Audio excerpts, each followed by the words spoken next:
So what's it like to go the extra mile for your customer? No, scratch that. What's it like to go the extra 10 miles? I have to go run 10 miles. To help you become the unforgettable sales professional. You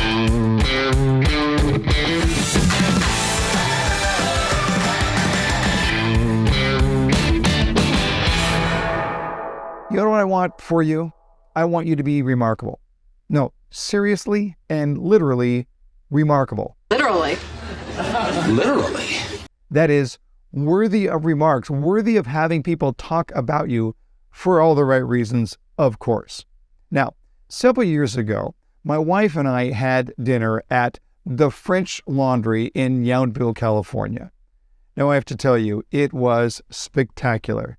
It was an amazing meal, incredible service, and they did a lot of things to really make the evening special. So, for example, before we left, they gave us a whole packet here of information about our menu, about all of the providers here that we had. It showed exactly what we ate and what the ingredients were, where all of the different produce was grown.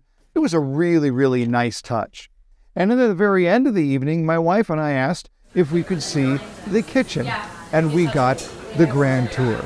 It was absolutely astonishing. It was absolutely amazing to be able to see them at work.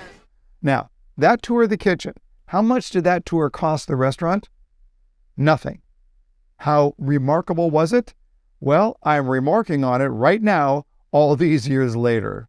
Now, fast forward to late last year when someone recommended a book called Unreasonable Hospitality to me. This is the book right here, Unreasonable Hospitality by Will Guidara.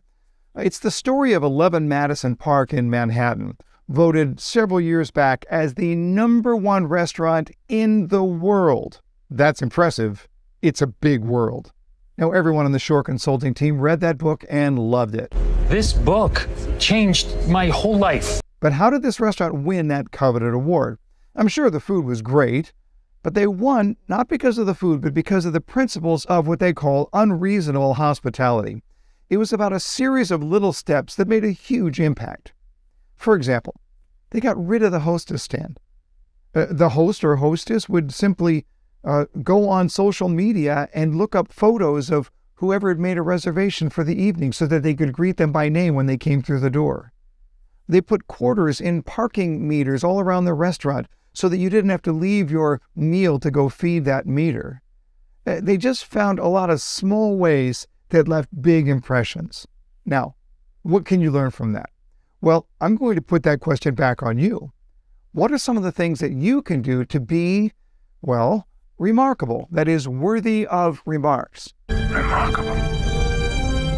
I know of a salesperson who had keychains made with her builder logo on them, and she gave the blank key ring out at the time of the contract signing, and then she had a key ceremony at the close where they put the key to the home on that keychain. Very, very cool. Total cost, less than $10 per chain. Or the monthly Saturday car wash for all buyers in backlog. They got their car wash while they talked to their soon-to-be neighbors. Or the opportunity to take a customer out to their home while it's being framed so that the buyers could sign a stud. What is it for you?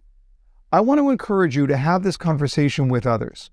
What are those little low or even no-cost things that will make you truly remarkable?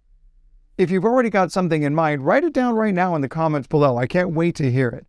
But if you don't have something yet, commit some time to coming up with a bold and unforgettable ideal. Brainstorm it. Do it. Be remarkable, my friends. And until next time, learn more to earn more.